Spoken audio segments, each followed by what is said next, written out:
Setiap tanggal 2 Mei, kita memperingati Hari Pendidikan Nasional yang diambil dari hari kelahiran Ki Hajar Dewantara. Melalui pendidikan, Ki Hajar berjuang melawan penjajah Belanda. Seperti apa ceritanya? Ayo teman-teman, kita simak bersama. Ki Hajar Dewantara terlahir dengan nama Raden Mas Suwardi Suryaningrat pada tanggal 2 Mei 1889. Ia dibesarkan dalam lingkungan Keraton Pakualam di Yogyakarta. Ki Hajar sempat kuliah di Stovia atau Sekolah Dokter Pribumi. Kemudian ia bekerja sebagai wartawan di koran seperti Utusan Hindia dan Kaum Muda. Sejak muda, Ki Hajar berani menentang pemerintah kolonial Belanda. Bersama Daus Dekker dan Cipto Mangunkusumo, ia mendirikan Indies Partij pada tahun 1912 yang bertujuan mencapai Indonesia merdeka. Akibat kritiknya pada pemerintah Belanda, dalam tulisan Seandainya Aku Seorang Belanda, Ki Hajar diasingkan ke Pulau Bangka. Daus Dekker dan Cipto Mangunkusumo membela sahabat mereka, sehingga akhirnya 3 serangkai ini diasingkan bersama-sama ke negeri Belanda. Masa pengasingan di Belanda dimanfaatkan Ki Hajar untuk mendalami dunia pendidikan dan pengajaran. Pada tahun 1919, Ki Hajar kembali ke tanah air dan terus mengkritik pemerintahan kolonial Belanda lewat tulisan-tulisannya. Akibatnya, ia pun sering keluar masuk penjara. Tanggal 3 Juli 1922, Ki Hajar mendirikan Lembaga Pendidikan Taman Siswa di Yogyakarta. Sejak saat itu, Suwardi Suryaningrat memakai nama Ki Hajar Dewantara. Anak-anak dari semua kalangan, baik ningrat maupun rakyat biasa, bisa bersekolah di Taman Siswa. Perguruan ini memiliki semboyan Ing Ngarso Sung Tulodo, Ing Madyo Mangunkarso, Tutwuri Handayani. Artinya, di depan memberi contoh, di tengah membangun semangat, dan di belakang memberi dorongan.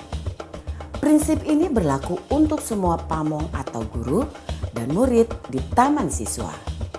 Setelah Indonesia merdeka, Presiden Soekarno mengangkat Ki Hajar sebagai Menteri Pendidikan pertama. Semboyan Tutwuri Handayani pun hingga kini tetap dipakai dalam dunia pendidikan Indonesia.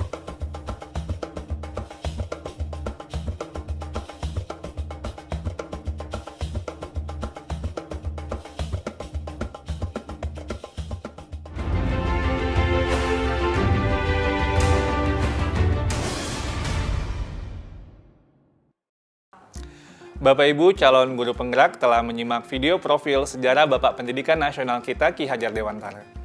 Pada kesempatan ini, izinkan saya untuk memaparkan refleksi saya terkait pemikiran Ki Hajar Dewantara untuk membuat kita lebih memahami impian besar beliau untuk membawa anak Indonesia mencapai kemerdekaan belajar. Ada 2 hal yang ingin saya sampaikan di sini. Pertama, beliau berkata bahwa pendidikan adalah tempat persemaian benih-benih kebudayaan. Pada hal ini, Ki Hajar membuat sebuah koneksi 2 hal yang tidak terpisahkan antara pendidikan dan kebudayaan. 2 hal ini adalah satu kesatuan. Menurut Ki Hajar, untuk mencapai kebudayaan yang kita mimpikan, peradaban bangsa yang kita cita-citakan, pendidikan adalah fondasinya. Atau dengan bahasanya Ki Hajar adalah tempat persemaian benih-benih kebudayaan. Dengan kata lain, pekerjaan yang kita lakukan di pendidikan bukan saja pekerjaan untuk anak bersekolah, ujian hasilnya baik, dan lain sebagainya, tapi adalah pekerjaan untuk menjemput kebudayaan yang kita cita-citakan. Dengan kata lain, ini adalah pekerjaan untuk membentuk peradaban. Jadi ini peran yang sangat penting antara pendidikan dan kebudayaan. Dua-duanya adalah satu ikatan yang tidak bisa dilepaskan. Yang kedua, inti dari filsafat Ki Hajar Dewantara itu adalah perubahan. Dalam hal ini, bagi saya, analogi yang tepat untuk filsafat Ki Hajar Dewantara itu adalah seperti tata surya. Selalu bergerak, selalu tidak pernah berhenti dari waktu ke waktu, dia tidak pernah statis.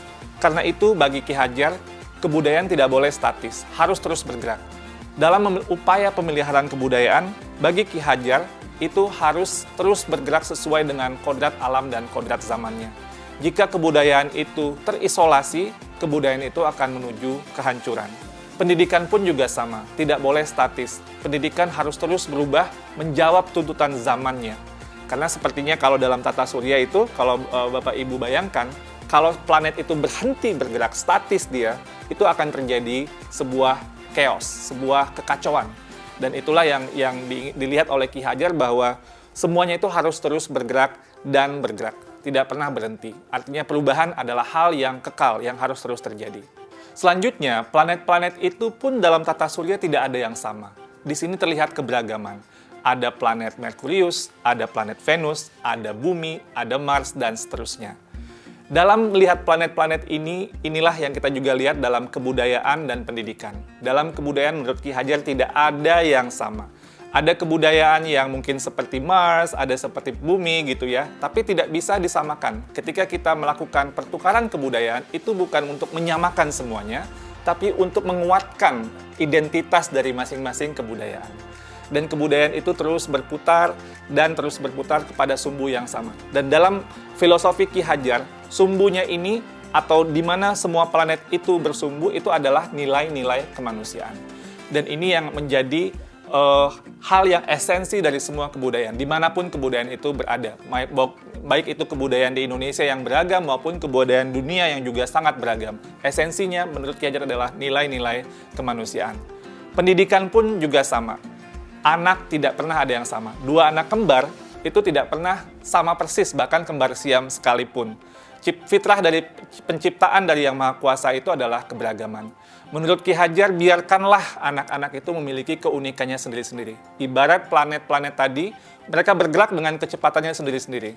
Kalau Bapak Ibu lihat di tata surya, Merkurius itu berputar sangat cepat, sementara mungkin planet Jupiter itu agak lambat berputarnya. Dan ini mereka juga berputar dengan kecepatannya sendiri-sendiri sesuai dengan orbitnya masing-masing. Masing-masing punya cerita di dalam planet yang berbeda-beda. Jadi tidak bisa dipaksakan Bumi itu harus menjadi seperti Saturnus atau Neptunus itu menjadi Merkurius. Semua ada orbitnya masing-masing, semua bergerak pada sumbu yang sudah diatur dan menghamba pada nilai yang sama, yaitu nilai-nilai kemanusiaan. Nah, lalu apa yang kemudian menjadi relevansi pemikiran-pemikiran Ki Hajar Dewantara terhadap transformasi pendidikan yang sedang kita lakukan sekarang? Filosofi Ki Hajar adalah filosofi tentang perubahan, dan dalam hal ini ada 3 kerangka perubahan Ki Hajar Dewantara. Yang pertama adalah kodrat keadaan. Dalam melakukan perubahan, kita harus melihat kodrat keadaan yang terbagi 2. Pertama, kodrat alam, yang kedua, kodrat zaman. Kodrat alam itu adalah terkait dengan alam tempat di mana masyarakat itu berada. Seperti yang digambarkan oleh Ki Hajar, kalau alamnya daerah pertanian itu berbeda dengan daerah pegunungan atau daerah pantai. Yang 2 musim itu berbeda dengan 4 musim dan seterusnya. Ki Hajar bercerita bahwa kalau orang Belanda melihat orang Indonesia itu boros, karena orang Indonesia alamnya sangat ramah sekali. Jadi tidak pernah mungkin berpikir untuk masa depan yang terlalu jauh, karena alamnya selalu menyediakannya. Sedangkan orang Indonesia melihat Belanda itu pelit. Tapi ini Belanda dibentuk oleh alamnya juga, karena dia harus hidup 4 musim, dia harus berhemat, karena nanti ketika datang musim dingin, tidak bisa lagi tumbuh atau pertanian tidak bisa bergerak. Jadi ini kodrat alam yang membentuk sebuah kebudayaan, kebiasaan sebuah masyarakat. Nah, lalu juga ada kodrat zaman, bagian kedua dari kodrat keadaan. Kodrat zaman ini berarti bahwa walaupun alamnya sama, seperti daerah Bandung atau daerah Semarang dan lain sebagainya, itu tidak pernah sama dari waktu ke waktu. Jakarta tahun 1950 berbeda dengan Jakarta tahun 2020 dan akan berbeda dengan Jakarta 2050 dan seterusnya. Masing-masing zaman itu memiliki tantangannya sendiri-sendiri. Pada saat ini tantangan kita adalah bagaimana menjawab revolusi industri 4.0 dan sebagainya. Percepatan revolusi teknologi ini sangat luar biasa dan ini merupakan tantangan yang pada zaman ini sedang kita hadapi. Lalu yang kedua adalah prinsip melakukan perubahan. Kalau tadi kodrat keadaan, yang kedua ini prinsip melakukan perubahan. Di sini ada yang namanya azas trikon, kontinuitas, konvergensi, dan konsentris. Dalam melakukan perubahan menurut Ki Hajar, kita harus melakukan sebuah dialog kritis dengan sejarah kita. Kita harus menjaga nilai utama dari masyarakat kita. harus berakar pada identitas utama dari sebuah masyarakat. Jadi walaupun perubahan itu menjawab kodrat zaman, tapi nilai esensi budaya masyarakat itu harus tetap dipegang. Tapi juga harus ada dialog kritis sehingga bisa terus berubah. Jadi kontinuitas ini bisa terjaga dengan baik. Yang kedua, harus konvergensi. Maksudnya apa? Perubahan-perubahan yang kita lakukan itu harus menuju pada suatu titik yang memperkuat nilai-nilai kemanusiaan. Jadi, dalam konteks konvergensi ini, pendidikan itu harus memanusiakan dan memperkuat kemanusiaan kita.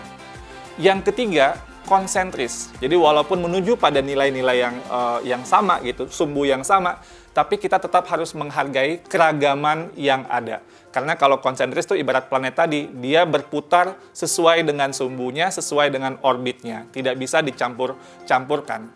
Karena itu, pendidikan itu harus menghargai keunikan. Karena itu juga, pendidikan itu harus memerdekakan. Biarkanlah masing-masing berputar pada sumbunya, beredar sesuai dengan orbitnya. Menurut kata Ki Hajar, pendidik itu ibarat petani. Petani itu dia bercocok tanam, dia memiliki banyak sekali misalnya bibit. Ada bibit padi, ada bibit jagung, ada bibit kedelai. Yang padi, tumbuhkanlah dia sebagai padi.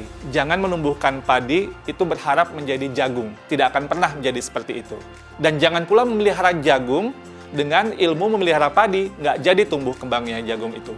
Jadi masing-masing itu sesuai dengan kodratnya, dan itulah keragaman yang dihadapi oleh para pendidik dalam konteks kehidupan sehari-hari. Lalu yang ketiga, apa yang berubah? Yang berubah di sini adalah budi pekerti. Maksudnya ini apa? Ada dua kata di sini. Ada budi, ada pekerti. Budi itu, menurut bahasa Ki Hajar, itu ada 3 komponen, yaitu cipta, rasa, dan karsa. Cipta itu artinya pikiran, rasa itu perasaan, raga itu adalah kemauan, dan pekerti. Pekerti itu maksudnya tenaga atau raga. Dalam filosofi pendidikan Ki Hajar, ini harus seimbang terjadinya perubahan tersebut. Ada olah cipta, menajamkan pikiran, olah rasa, menghaluskan rasa, olah karsa, memperkuat kemauan, dan olahraga, menyehatkan jasmani. Sehingga pendidikan itu harus holistik, harus seimbang, tidak bisa timpang. Kalau pendidikan ini bisa kita lakukan dengan seimbang, menurut Ki Hajar, ini akan terjadi kesempurnaan budi pekerti yang membawa kita pada kebijaksanaan.